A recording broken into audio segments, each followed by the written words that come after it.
मिलितं येन तस्मै श्रीगुरवे नमः। वाञ्छाकल्पतरुर्भ्यश्च कृपा सिन्धुभ्यैव च पतितानां पावनेभ्यो वैष्णवेभ्यो नमो नमः।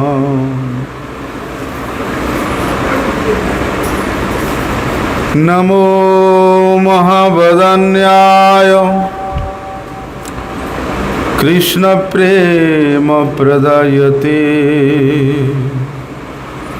कृष्णाय कृष्णचैतन्य नामिने गौरत्विषे नमः। नमस्ते तुहलग्राम नमस्ते मुसलायुध नमस्ते रवतिकान्त नमस्ते भक्तवत्सल नमस्ते बलिनां श्रेष्ठ नमस्ते धरणिधर प्रलम्बारे नमस्ते तु त्राहि मां कृष्ण पूर्वज। हे कृष्ण करुणा सिंधु दीनबंधो जगतपते गोपेश गोपिकाकांत राधाकांत नमस्तुते। तप्त कांचन गौरांगी राधे वृंदावनेश्वरी वृषभानुसुते देवी प्रणमामि हरिप्रिये। वन्दे नन्दव्रजस्त्रीणां पादरेणुमवीक्षणसः यासां हरिर्कथोद्गीतं पुनाति भुवनत्रयं। भक्त्या विहीनमपराधलक्ष्ये क्षिप्ताश्च कामादितरङ्गमध्ये कृपामयि त्वां शरणं प्रपन्नं वृन्दे नमस्ते चरणारविंदम। पतित पावन परम करुणामय परम आराध्यतम श्री गुरुदेव के श्री चरण कमल में अनंत कोटि साष्टांग दंडवत प्रणाम करते हुए उनकी अहेतु की कृपा प्रार्थना करता हूँ। परम आराध्य शिक्षा गुरुपाद पद्म वैष्णव वृंद श्री चरणों में प्रणत होकर उनकी आशीर्वाद की भिक्षा करता हूँ।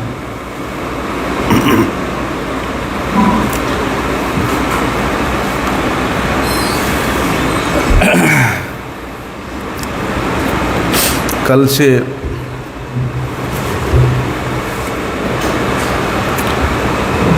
12 महीनों में एक महीना एक मास ऐसा है जो सबसे अधिक पवित्र मास है, सबसे अधिक पुण्यशील मास है और भगवान के अत्यंत प्रिय मास है। और जिस महीना में स्वल्प मात्र भगवान के निमित्त किया हुआ कार्य भगवान को प्रसन्न करने वाला है, ऐसा शुभ घड़ी को लेकर के शुभ मुहूर्त में वे पुरुषोत्तम मास प्रारंभ हो रहा है। सभी भक्तजन वैष्णवजन विशेष रूप से भगवान के धाम में तीर्थ स्थानों में एकत्रित होकर के भगवान के प्रसन्नता के निमित्त वे क्रिया करते हैं, साधन करते हैं। लेकिन स्मार्थ मतवाद में और परमार्थ मतवाद में इस परम पुण्यशील महीना का, मास का आकाश पाताल फर्क होता है। यद्यपि स्मार्थ और परमार्थ ये दोनों प्रकार के ही साधन का पथ भगवान के द्वारा ही निर्मित है, प्रदर्शित है।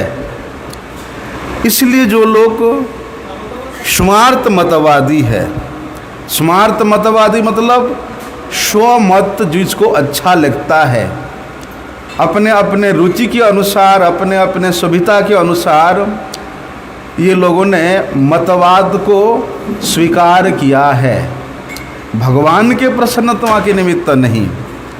ऐसा कार्य, जो कार्य करने से अपना स्वार्थ का लाभ है, उनको बोलते हैं स्मार्थ। तो ऐसे स्मार्थ मतवादी लोगों का विशेष रूप से परमार्थ क्रिया में रुचि नहीं होता, क्योंकि परमार्थ क्रिया केवल भगवान के निमित्त होता है।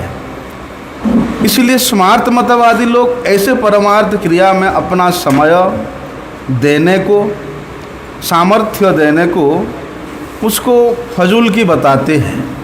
इसलिए अपने अपने रुचि के अनुसार ये संसार के लोग अनेक प्रकार के नियम बना लिए हैं, अनेक प्रकार के सिद्धांत को स्वीकार कर लिए हैं और उसी के अनुसार वे अपने जीवन यापन करने का ठान भी लेते हैं। इसलिए जो लोग स्मार्थ मतवादी हैं, शास्त्र में विश्वास तो करते हैं, लेकिन शास्त्र के उन मतवाद जो उनके लिए प्रयुक्त हुआ है, जो उनके रुचि के अनुसार हो, जो उनके सुविधा के अनुसार हो, शास्त्र के उन बातों को वे लोग स्वीकार करते हैं। इसलिए पारमार्थिक शास्त्रों में विशेष रूप से ऐसे स्मार्थ मतवादी लोगों का अधिकार नहीं रहने के कारण वे लोग परमार्थ क्रिया करने में हमेशा अपने आप को दूर रखने का प्रयास करते हैं।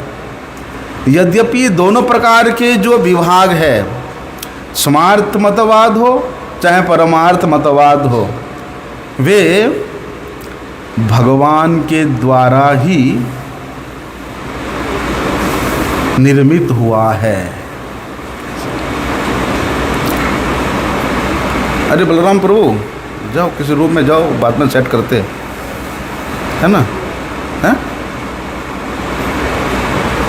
हाँ, कहीं जाना है तो सामान तो रख दो रूम में, अभी वो 10 नंबर रूम में रखो, बाद में सेट करते हैं।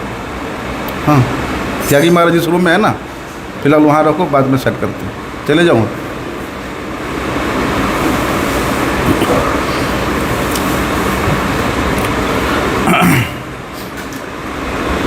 लेकिन ये दोनों प्रकार के मतवाद में भगवान श्री हरि का कुछ ना कुछ तो उद्देश्य है, कुछ गुप्त उद्देश्य है।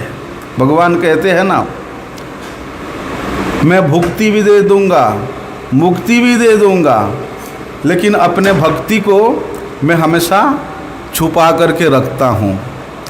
इसलिए ये दोनों प्रकार के मतवाद में भगवान का ऐसा कोई उद्देश्य है जो कि गुप्त है। इसलिए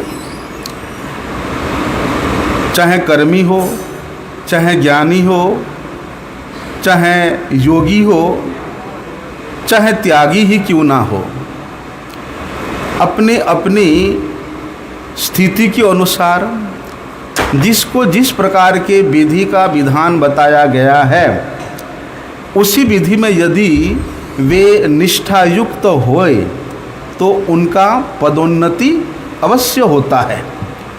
यदि वे अपने अधिकार से च्युत हो जाता है या अधिकार से विहित अन्य कुछ कार्य करता है या अधिकार को छोड़ करके और कुछ कार्य करता है, उसमें उसका पतन होना अवश्यंभावी है। इसलिए यह संसार के मनुष्यगण क्या करते हैं, अपने अपने रुचि के अनुसार कर्म के अधिकार में अपने अधिकार साब्यस्त करते हैं और जो भक्ति अधिकारी है वो श्रद्धावान जन के हृदय में भक्ति का अधिकार प्राप्त होता है।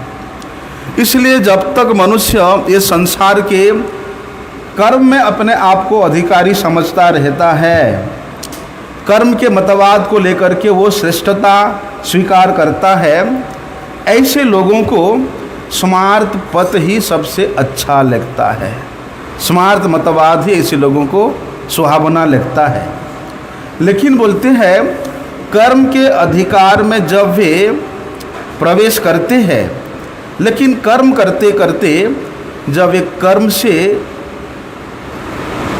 उनका मन भर जाता है या कर्म के विधि को अतिक्रमण कर जाते हैं, तो स्वाभाविक रूप से उन लोगों का भक्ति अधिकार में उनको योग्यता प्राप्त होता है। भक्ति राज्य में प्रवेश करने को उनको योग्यता मिलता है। इसलिए तब उनके पारमार्थिक पथ में, भक्ति के पथ में स्वाभाविक रूप से उनका रुचि उत्पन्न होता है। ऐसा ये शास्त्र का विधान है। इसलिए भगवान ने जिस प्रकार के विधि रचा है, चाहे वो स्वार्थ के लिए हो चाहे वो परमार्थ के लिए हो, दोनों के विधि के जो नियम है शास्त्र में वर्णन हुआ है। अभी जो स्मार्त शास्त्र है उसका क्या विधि है कि पुरुषोत्तम व्रत को लेकर के देखो, स्मार्त शास्त्रों में जो लोग निष्ठा रखते हैं ऐसे लोगों का कर्म अधिकार में लाभ कराने के लिए उनका जितने प्रकार के चेष्टा है सब नियम शास्त्र में वर्णन हुआ है।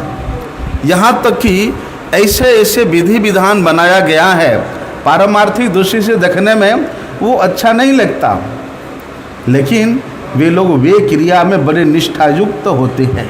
क्यों?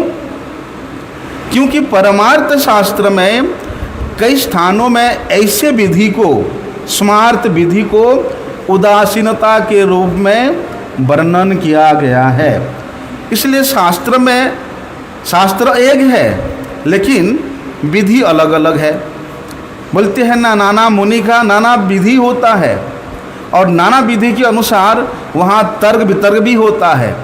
लेकिन ये सब तर्क वितर्क का प्रथा इन शास्त्रों के विधि को लेकर के ही होता है।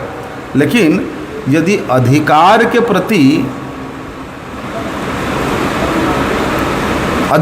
प्रति यदि हमारा निष्ठा है, स्व अधिकार निष्ठोपी, अपने अपने अधिकार में यदि व्यक्ति का निष्ठा है तो उसका कल्याण होता है।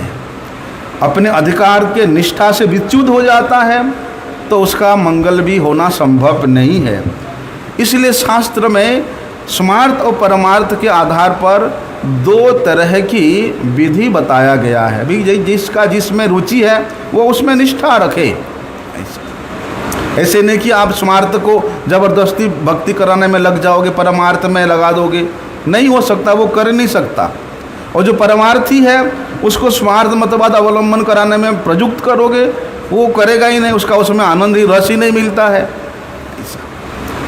इसलिए ये जो अधिक मास है, ऐसे स्मार्त मतवादियों के लिए ये सभी प्रकार के सत्कर्मों से हीन मास है, स्मार्त मतवाद के लिए।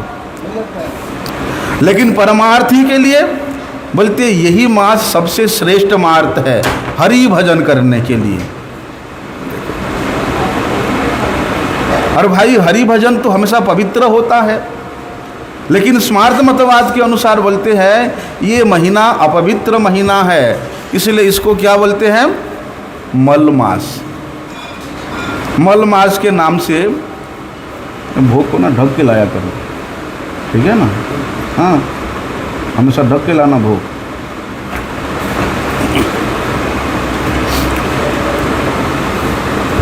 एक वर्ष में कितना महीना होता है? 12 महीना होता है। तो उन 12 महीनों में स्मार्त बतवाती लोग जितने भी सत्कर्म है बोलते उस 12 महीनों में ही निरूपण किया है। इसलिए वर्णाश्रम धर्म को आधार करके जब सभी प्रकार के कर्म इन 12 महीनों में ही निर्धारित हो गया है, विभक्त हो गया है, तो फिर अधिक मास क्या काम का है? हैं? फिर तो अधिक मास जो है कर्महीन मास हो गया। ऐसा नहीं है। बोलते अधिमास में कोई सत्कर्म नहीं होता। किसके लिए? उन स्वार्थ मतवादी लोगों के लिए। अधिक मास कैसे होता है? चांद्र मास और शौर्य मास, ये दोनों महीनाओं के दिन को सामंजस्य बनाए रखने के लिए 32 महीनों में बोलते एक ऐसा महीना होता है जिसको छोड़ना ही पड़ता है, और उसी 32 महीना के बाद जो एक महीना आता है उसको बोलते हैं अधिमास, अधिक मास। इसलिए स्मार्त मतवादी लोग इस मास को मल मास के रूप में उसको त्याग दिया है कि भैया इस महीना में कोई भी सत्कर्म नहीं करना, कोई भी सत्क्रिया नहीं करना, कोई भी भजन साधन नहीं करना। मलिम्लुच, मलिम्लुच मतलब चोर। बोलते हैं ये 32 महीनों से एक एक दिन छुपा छुपा करके चोरी कर करके बना है, इसलिए ये चोर महीना है, मलिन मास है। इस प्रकार के नाम दे करके उन स्वार्थ मतवादी लोग इस महीना को घृणित रूप में देखते हैं। परंतु परमार्थ दृष्टि से परमार्थी लोगों के लिए, भजन साधन करने वाले वैष्णवों के लिए बोलते हरि भजन के सबसे उपयोगी कोई महीना है तो वो है यही अधिक महीना। होता क्या है, जो परमार्थ शास्त्र है इनको परम आराध्य बोला गया है। क्यों? क्योंकि इस परमार्थ शास्त्र में परम करुणा वरुणालय भक्तवांछा कल्पतरु भगवान के भजन संबंधी, भगवान के लीला संबंधी, भगवान के गुण संबंधी, भगवान के भक्तों से संबंधित विषयों का वर्णन हुआ है। इसलिए इस अधिक मास में उस परमार्थ शास्त्र के अनुसार ये सबसे उत्तम मास है, सर्वश्रेष्ठ मास है, सर्वोपरि श्रेष्ठ है। क्योंकि देखो भैया जीवन इतना अनित्य है, जीवन का कोई भी अंश यदि व्यर्थ में बीत जाता है तो उसके लिए पश्चाताप करना चाहिए। क्यों? क्योंकि विधि यही है कि हमारे जीवन का एक क्षण भी ऐसा व्यतीत ना हो जिस क्षण हम लोग हरि स्मरण से रहित है। इसलिए जीवन के प्रत्येक क्षण हरि स्मरण करना, हरि भजन करना ही जीव का परम कर्तव्य है। इसलिए हर तीसरे वर्ष में ये अधिमास होता है और यही अधिमास हरि भजन के उपयोगी बने, यही शास्त्र का निचोड़ है, यही शास्त्र का निगूढ़ चेष्टा है। फिर भी जब वे कर्मी लोग, स्मार्त लोग उस मास को सत्कर्म शून्य के रूप में जानते हैं, भजन साधनहीन महीना के रूप में जानते हैं, पूजा पाठहीन महीना के रूप में स्वीकार करते हैं, तब सभी जीवों के उद्धार करने के लिए भगवान ने बोलते इस पुरुषोत्तम मास में इसका क्या महिमा है उसको उन्होंने परमार्थ शास्त्र में विस्तार से वर्णन किया कि हे जीव, ये संसार में दुर्लभ मनुष्य जन्म प्राप्त करके तुम आलस्य क्यों कर रहे हो? जिस आलस्य के वशवर्ती हो करके ये मास, कौन सी मास? ये अधिक मास, पुरुषोत्तम मास, बोलते श्रीमद् गोलोकनाथ भगवान श्री कृष्ण के द्वारा सर्वोपरि सर्वश्रेष्ठ मास के रूप में स्थापित होकर के तुम्हारे सम्मुखीन हुआ है। यहाँ तक कि कार्तिक मास से भी, माघ मास से भी, वैशाख मास से भी इस मास की महिमा अधिक बताया है। इसलिए जब ऐसे सुवर्ण सुयोग तुम्हारे जीवन में सम्मुखीन हुआ है तो हिकाय को आलस्य कर रहा है। परमार्थ शास्त्र हमें निर्देश देते हैं। इसलिए विशेष मास में विशेष भजन विधि के द्वारा श्री श्री राधा कृष्ण के अर्चन करने का, उनका पूजन करने का, उनका स्नान कराने का, उनका श्रृंगार कराने का, उनको दीपदान देने का, उनको स्तुति करने का विधान शास्त्र में बताया है। और ये विधान पूरा 1 महीना तक नियम से करना चाहिए। नारदीय पुराण में ऐसा वर्णन आता है कि जो 12 मास है, 12 मास का नाम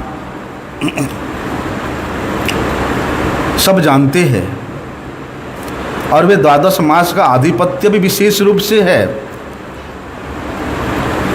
सब वे 12 महीना का बड़ा गुणगान करते हैं कि इन 12 महीना में ही विशेष सत्कर्म होता है, सत्कार्य होता है। लेकिन अधिक मास को कोई पूछता भी नहीं है।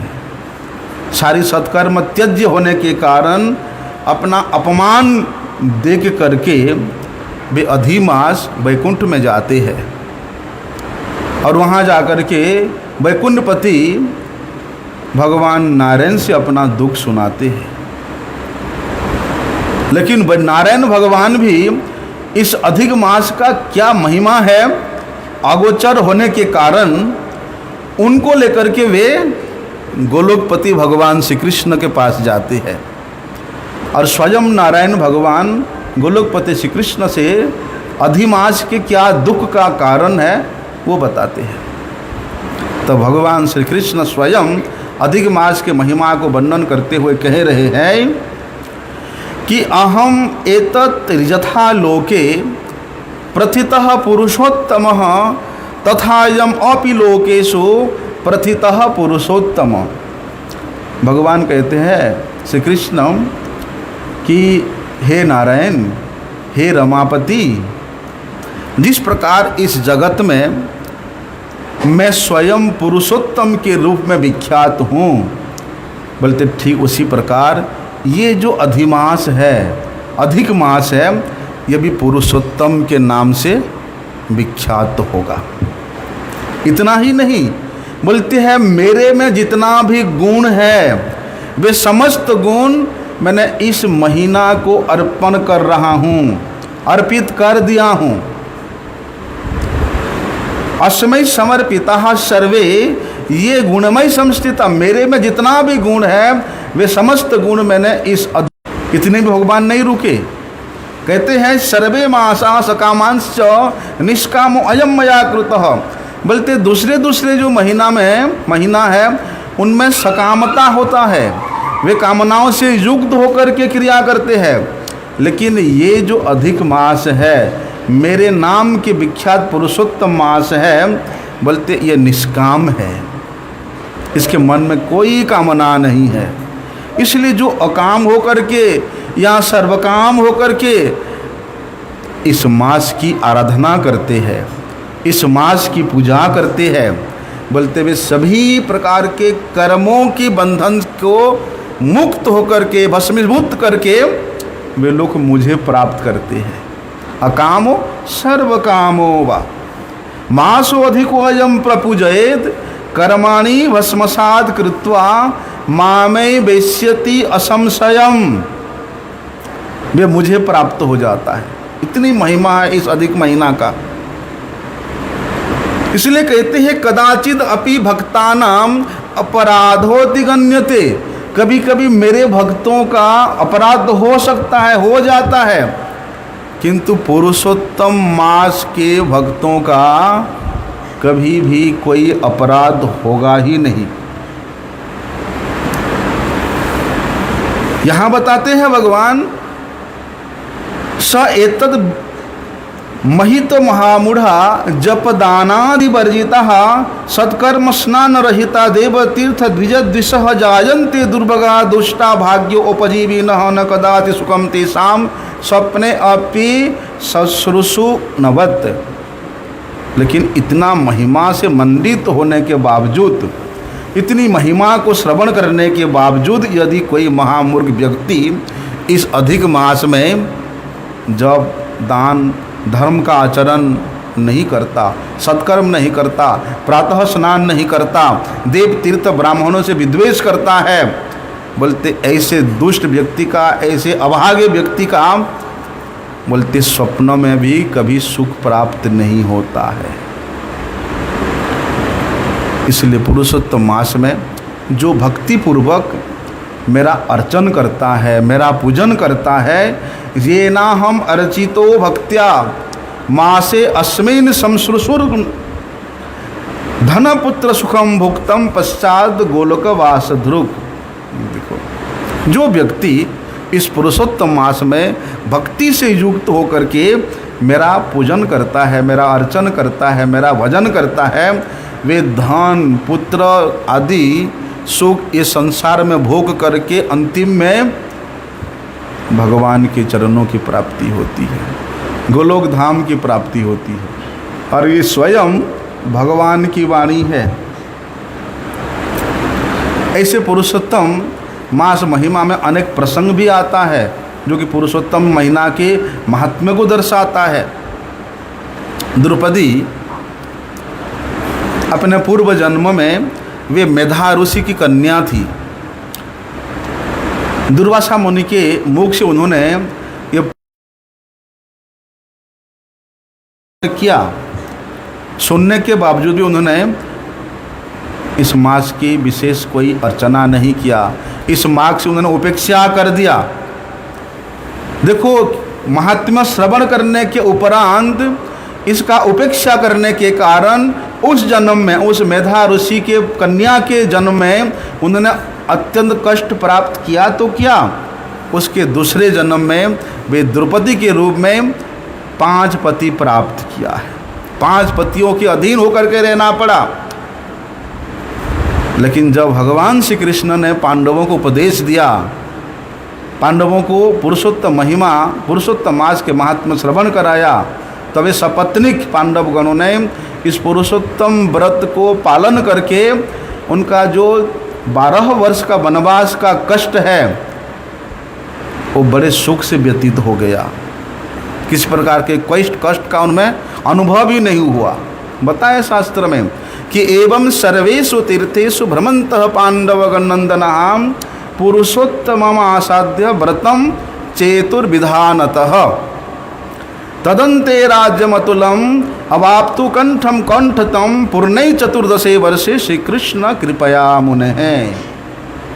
भगवान श्री कृष्ण के मुख से पुरुषोत्तम महिमा श्रवण करके वे पांडवगण पुरुषोत्तम व्रत करके उन तमाम कष्टों से मुक्ति प्राप्त किए थे और अंतिम में उनको पुरुषोत्तम भगवान की ही प्राप्ति हुआ था। ऐसे ही वाल्मीकि ऋषि ने पुरुषोत्तम व्रत के महिमा को वर्णन करते हुए उन्होंने भी ऐसे कई प्रसंग बताया। दृढ़धनवा राजा, उनके वृत्तांत में पुरुषोत्तम मास के महिमा का वर्णन आता है कि वाल्मीकि मुनि ने ये दृढ़धनवा ऋषि राजा को पुरुषोत्तम व्रत के विवरण के विषय में विस्तार से वर्णन किया था। और नारद जी ने बोलते हैं श्री नारायण ऋषि से बद्रिका का आश्रम में इस महीना के महात्म्यों को वर्णन किया था।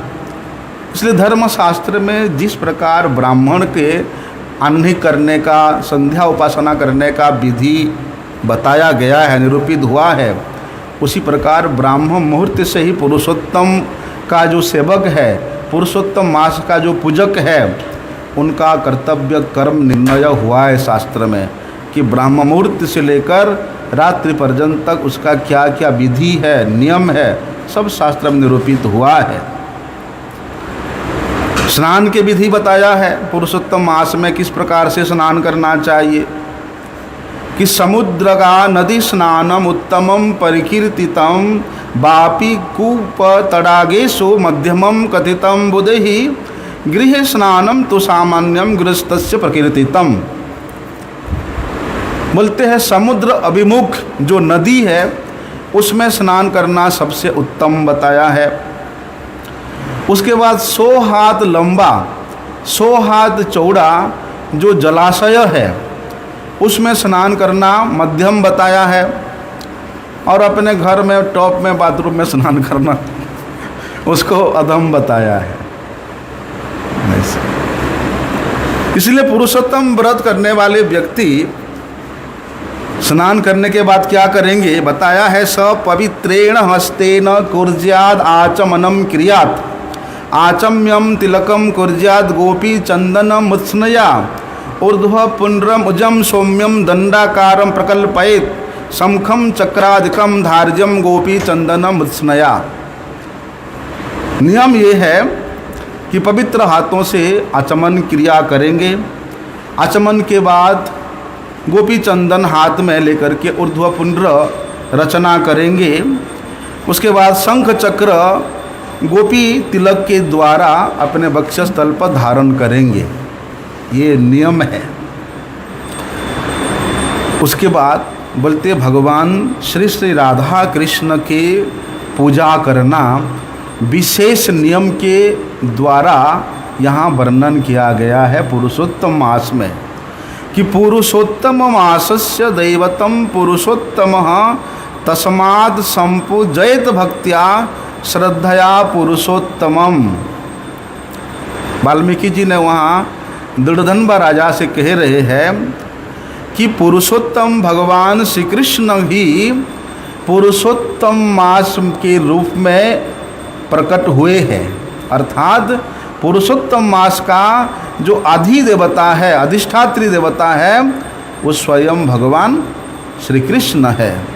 जिस प्रकार कार्तिक मास का अधिष्ठात्री देवता कार्तिकस्याधिदेवी श्रीमती राधा रानी है उसी प्रकार पुरुषोत्तम मास के अधिष्ठात्री देवता स्वयं पुरुषोत्तम भगवान है। इसलिए इस मास में जो व्यक्ति प्रत्येक दिन अत्यंत श्रद्धा से युक्त होकर के पुरुषोत्तम भगवान श्री कृष्ण का 16 उपचार से पूजा करता है उसके अमंगल का कोई निमित्त बन ही नहीं सकता है। अर्थात उसका परम कल्याण होना अवश्यंभावी है। 16 उपचारस्य पूजयत पुरुषोत्तमम। 16 उपचार में जो लोग पूजा करते हैं उनको पता होता है कि 16 उपचार क्या होता है। 12 उपचार होता है, 10 उपचार होता है और 16 उपचार होता है। उस विधि के अनुसार आप नित्य प्रति अपने घर में पूजा करना चाहिए। आगच्छ देव देवेश कृष्णम श्री पुरुषोत्तमम राधया सहित शास्त्र गृहाना पूजनम ममम। बोलते श्रीमती राधा रानी के सहित युगल मंत्र के द्वारा अर्चन करने का विधान बताया है। अभी पुरुषोत्तम मास में क्या करना चाहिए नहीं करना चाहिए ये भी हम लोगों को ज्ञात होना चाहिए।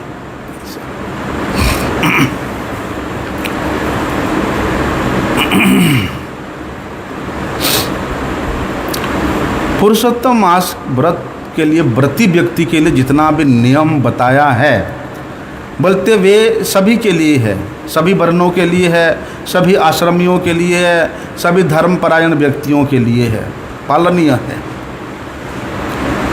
वहाँ पर सूत गोस्वामी जी ने नियम बताया है कि भारते जनुर आराध्य पुरुषोत्तमम उत्तमम न सेवन्ते न शुण्वन्ति गृहासक्ता नराधमः गतागतम भजन्ते अत्र दुर्भागा जन्म जन्मनि पुत्र मित्र कलत्राप्त वियोगार दुख भागिनः अस्मिन् मासे द्विजश्रेष्ठा न असत्शास्त्रम उदान्यरेद न स्नपेत न शय्यायां लापलेद वितथम क्वचित् परावददान्नम कुर्यान्नम कथंचित् कदाचन परार अन्नम न भुंजीथ न कुर्वित परक्रियाम।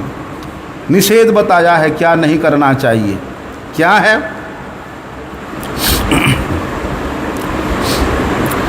बोलते भारतवर्ष में जन्म लेकर के यदि व्यक्ति गृह में आसक्त होकर के पुरुषोत्तम भगवान के व्रत के कथा को श्रवण नहीं करता और इस व्रत के पालन नहीं करता, बोलते वो व्यक्ति जिंदा होते हुए मुर्दे के समान है। ऐसे जो दुर्भागे लोग हैं, बोलते जन्म जन्म में इस जन्म मरण के चक्र में आवर्तन पुनरावर्तन करते रहते हैं और प्रत्येक जन्म में संसार के दुख से जर्जरित होकर के यहाँ अनेक प्रकार के कष्ट प्राप्त होते हैं। इसलिए पुरुषोत्तम मास में व्यर्थ के वार्तालाप नहीं करना चाहिए, अर्थात जो व्यर्थ के शास्त्र है, व्यर्थ के काव्य है, व्यर्थ के रील्स है, उसको नहीं देखना चाहिए।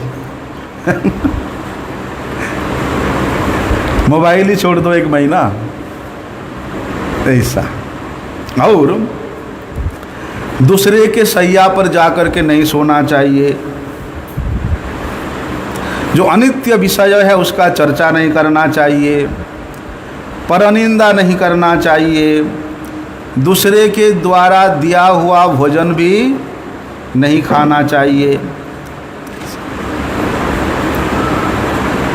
बोलते हैं यदि आपके पास धन है, उस धन को यदि आप भगवान के सेवा में नहीं लगा रहे हो तो आपको वित्त साठ्य दोष लगता है। इसलिए यदि उस धन का उपयोग इस पुरुषोत्तम मास में आप यदि ब्राह्मण, वैष्णव और भगवान के सेवा में नियोजित करते हो, वही धन ही आपका परम कल्याण का मार्ग को प्रशस्त करता है। यदि धन रहते हुए आप कृपणता दिखाते हो तो भैया फिर आपको नरक जाने में, रौरव नरक जाने में कोई भी नहीं बचा सकता है। इसलिए विशेष रूप से पुरुषोत्तम मास में यदि समर्थ है, प्रत्येक दिन ब्राह्मणों को, वैष्णवों को भोजन कराना चाहिए। और जो निष्ठा से इस व्रत को पालन करना चाहते हैं, बोलते उनको दिन के अष्टम प्रहर में भोजन करना चाहिए। ऐसे किया है महाराज इंद्रद्युम्न, शतद्युम्न, महाराज योगनाश्व, महाराज भगीरथ, इन्होंने पुरुषोत्तम मास की आराधना किया और वे भगवान पुरुषोत्तम को प्राप्त हुए हैं। उनके निकट हमेशा उनका वास हुआ है। इसलिए पुरुषोत्तम सेवा, पुरुषोत्तम मास का व्रत सभी प्रकार के, सभी तरह से ये मंगल का ही कारण है, श्रेष्ठ और सर्वार्थ फल प्रदान करने वाला है।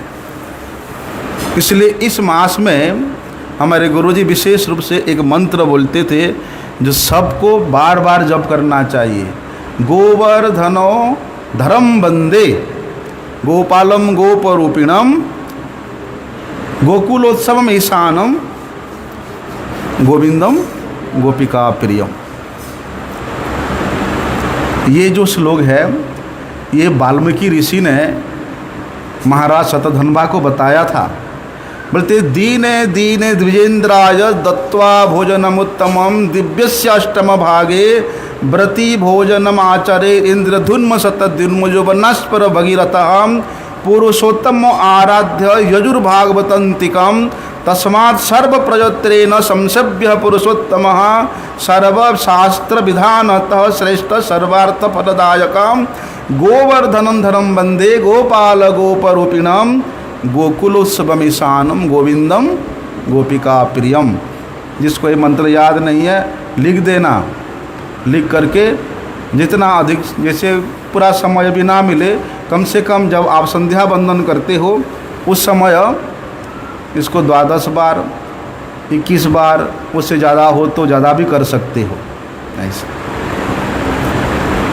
इस मंत्र को कौंडिन्य मुनि ने बारंबार जप करके वे गोवर्धनधारी गोपाल को प्राप्त हुए थे। इसलिए पुरुषोत्तम मास में इस मंत्र को भक्तिपूर्वक जप करने का विधान है।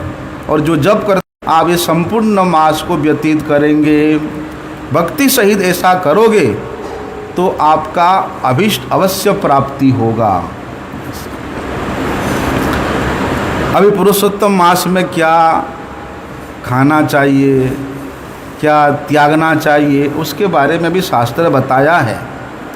हविष्यान्नम न भुंजित च भुंजित प्रजतः पुरुषोत्तमे गोधूमा शालयः सर्वाः सीता मद्गुणा यवास्थिलाः। विशेष रूप से पुरुषोत्तम मास में हविष्यान्न ग्रहण करने का विधान है।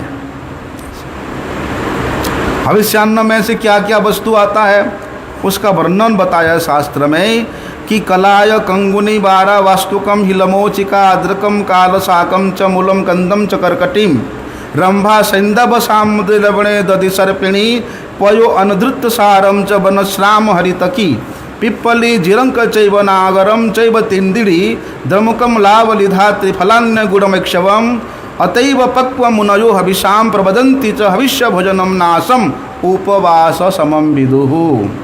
क्या क्या आता है उस हविष्यान्न में? बोलता है कि मूंग दाल, साली चावल, जौ, कांगनी तंडुल, उड़ी तंडुल, वास्तुक साग, हिल मेचिका साग, हिलिंचा साग बोलते हैं ना, उसका क्या बोलते हैं उसको, कंदमूल, कांकड़ू, कांकड़ू बोलते हैं ना, ककड़ी को कांकड़ू बोलते हैं ककड़ी, केला और पनस, आम, हरड़, जीरा, सौंठ, इमली, सीताफल, आंवला और गन्ने से निर्मित रस, चीनी, मिश्री और बिना तेल से पकाया हुआ जो सब्जियां हैं, इन सब को हविष्यान्न कहा जाता है। इसलिए उपवास और हविष्यान्न में एक ही प्रकार का फल मिलता है। आप उपवास करो या हविष्यान्न ग्रहण करो, एक ही प्रकार का फल प्राप्त होता है। अभी क्या क्या त्यागना है उसके बारे में बताया है। सर्वा मिशान मासम च क्षौद्रम शोभिरकम तथा राजमा साधिकम चैव राजिका मादकम तथा द्वितलम तितलम चैवम तथालम शाल्यम दूषितम भावम दुष्टम क्रिया दुष्टम शब्दम दुष्टम च वर्जयेत् परान्नम च परद्रुहम परदारगमम तथा तीर्थम बिना प्राणांश परदेशम परित्यजेत् देव वेद द्विजानांश गुरु गोव्रतिना तथा स्त्रीराज महताम निंदाम वर्जयेत् पुरुषोत्तमे। इतना सारी वस्तु को वर्जन करना है। क्या है वो? जितने प्रकार के आमिष है, मांस, आपके मधु, शहद, कुलकटी फल, राई, सरसों, इसके द्वारा कोई भी निर्मित वस्तु, तेल हो गया, सरसों का तेल हो गया, सरसों का चौंक हो गया, सबको त्यागना है। जितने प्रकार के मादक द्रव्य है, चाय हो गया, कॉफ़ी हो गया, गुटखा हो गया, सबको त्यागना है। द्विदल, द्विदल मतलब चना, चना नहीं खाना चाहिए, चना दाल नहीं खाना चाहिए, तिल या तिल का तेल या जिस चावल में कंकड़ मिला हुआ है ऐसे अन्न नहीं खाना चाहिए। और बताया है भाव दुष्ट क्रिया दुष्ट शब्द दुष्ट च वर्जयेत्। दुष्ट स्वभाव नहीं लाना है, दुष्ट क्रिया नहीं करना है और दुष्ट दृष्टि किसी के ऊपर नहीं डालना है। इसको परान्न भोजन, दूसरे का भजन नहीं करना है, दूसरे से द्रोह नहीं करना है, स्त्री गमन नहीं करना है, तीर्थ यात्रा के बिना दूर देश गमन नहीं करना है और परदेश गमन हमेशा त्यागना चाहिए। पुरुषोत्तम मास में देवता, वेद, गुरु, गाय, व्रती, नारी और जो महत जन है उनका कभी भी निंदा नहीं करना चाहिए। आमिष किसको कहते हैं? शास्त्र में बताया है पराग्यम अमार्षिणम चूर्णम फले जम्बिरमासितम धान्य मसूरिका प्रोक्ता अन्यम पन्नम प्रजुषितम यथा। बोलते हैं जो वस्तु हम लोग अपने स्वयं के खाने के लिए पाक करते हैं, बोलते भी आमिष है। चाहे आप चावल ही बना रहे हो, लेकिन उसको अपने खुद के खाने के लिए बना रहे हो तो उसको आमिष बोला गया है। जो बासी अन्न हो गया, बासी सब्जी हो गया, बासी रोटी हो गया, बासी फल हो गया, एक प्रकार का नींबू आता है जिसको जम्बीर बोलते हैं, बड़ा वाला नींबू आता है ना जो आसाम में मिलता है, वो भी आमिष है।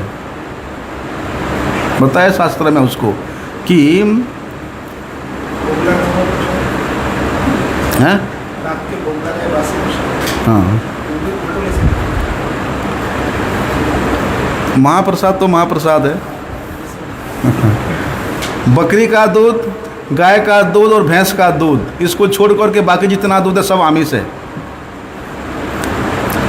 किसी ब्राह्मण के द्वारा दिया हुआ नमक, वो भी आमिष है।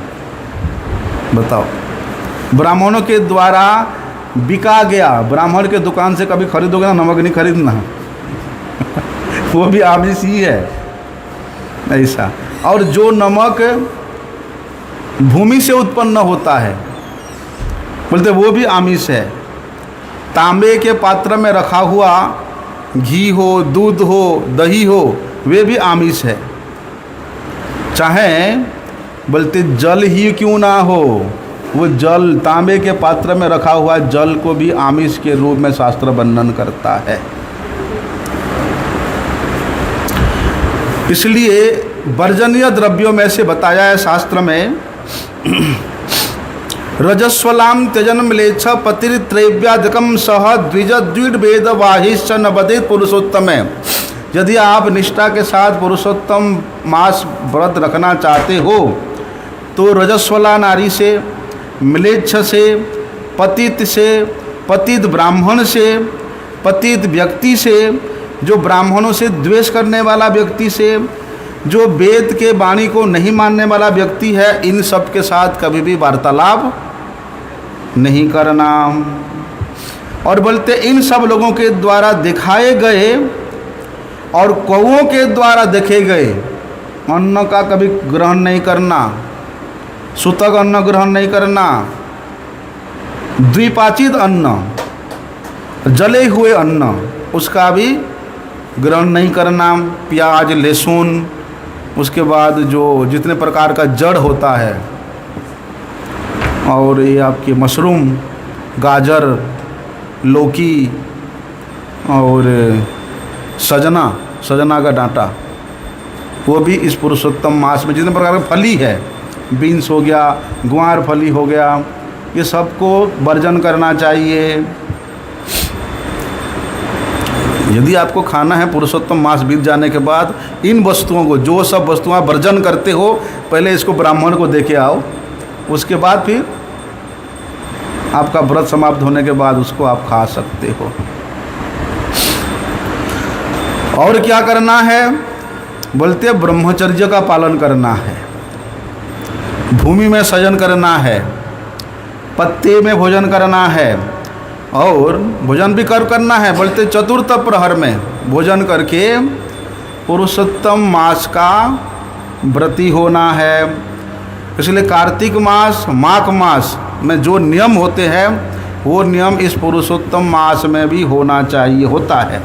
सुबह उठ करके पहले ब्रह्म मुहूर्त में संध्या अन्निक सब क्रिया संपन्न करके भक्तिपूत हृदय से भगवान श्री कृष्ण को स्मरण करते हुए बोलते इन नियमों को ग्रहण करना चाहिए।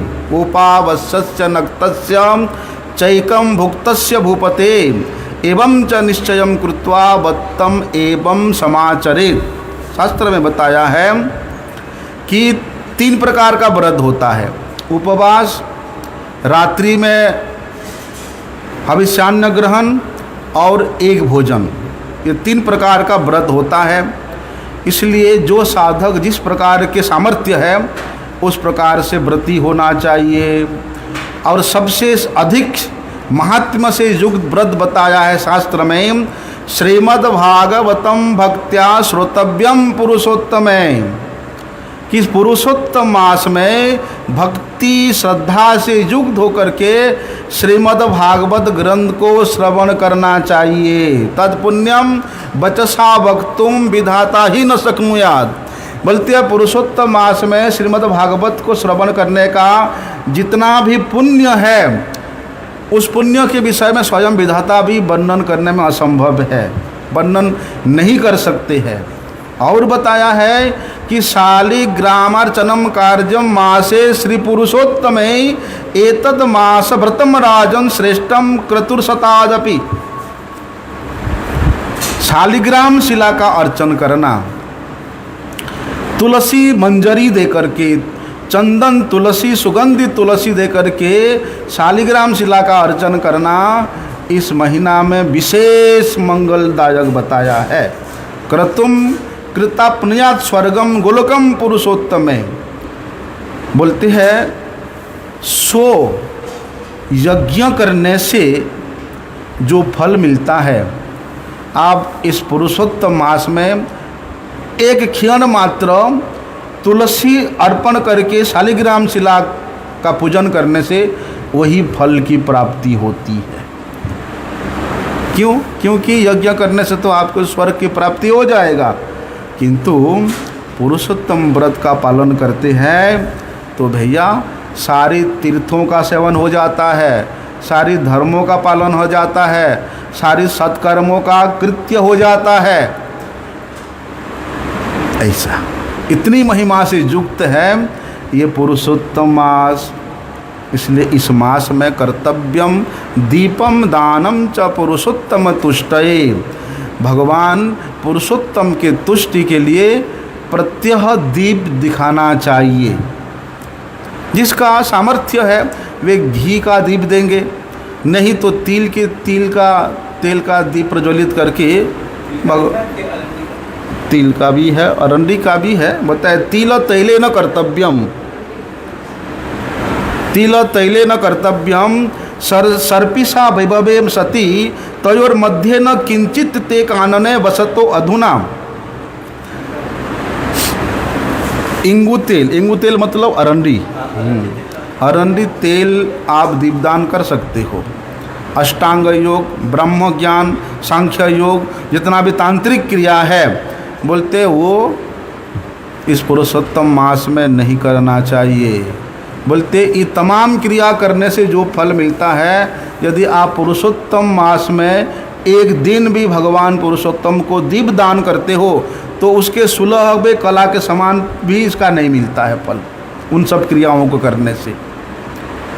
इसलिए भैया पुरुषोत्तम मास में विशेष रूप से जो एकांत कृष्ण भक्त है वो क्या करते हैं, नित्य निरंतर श्री कृष्ण स्मरण में, श्री कृष्ण कीर्तन में ही अपना समय को व्यतीत करते। एवं एकांतिनाम प्रायः कीर्तनम स्मरणम प्रभोः कुर्वताम परम प्रीत्या कृत्यम अत्यन्य रोचते। क्योंकि भगवान को नाम संकीर्तन करने में, गुण संकीर्तन करने में जितना प्रियता प्राप्त होता है, अन्य किसी क्रिया से उतना प्रियता नहीं होता है।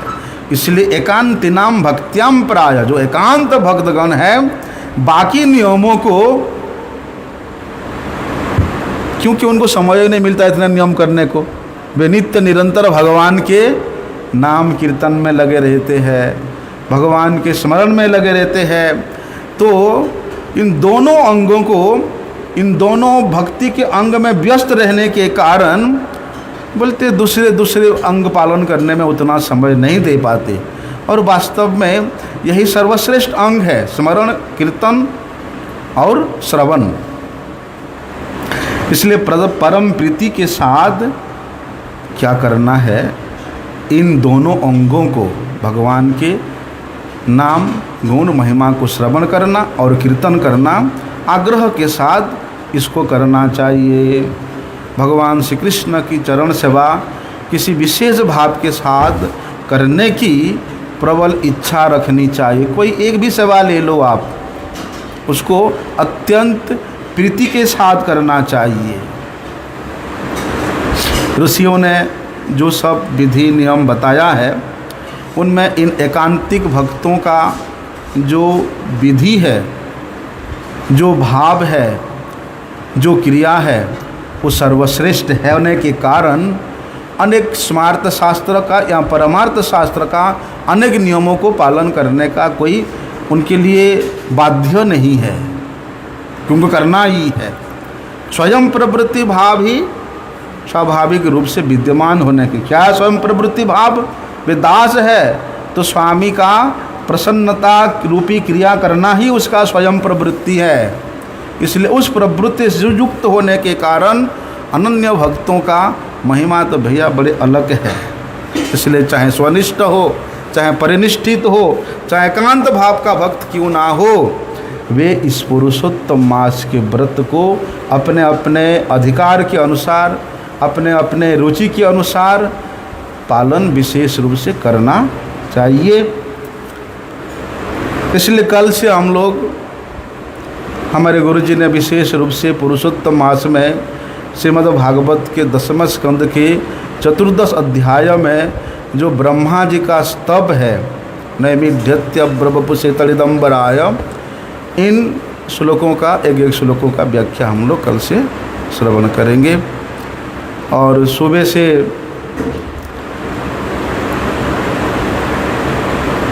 मंगल आरती से पहले तो नहीं होगा, मंगल आरती के बाद ही महाराज जी के साथ सब लोग भक्तों गिरिराज के तलहटी में जाएंगे। वहाँ पर जो भी है संकीर्तन रस का आनंद लेंगे। फिर यहाँ की कथा होगा, वहीं होगी कथा। हाँ, इसलिए आप लोग जितना भी नियम सुने, जितना भी विधि सुने, प्रयास करना उसको 1 महीना तक पालन करने के लिए। वांछा कल्पतरुभ्यश्च कृपा सिंधुभ्यैव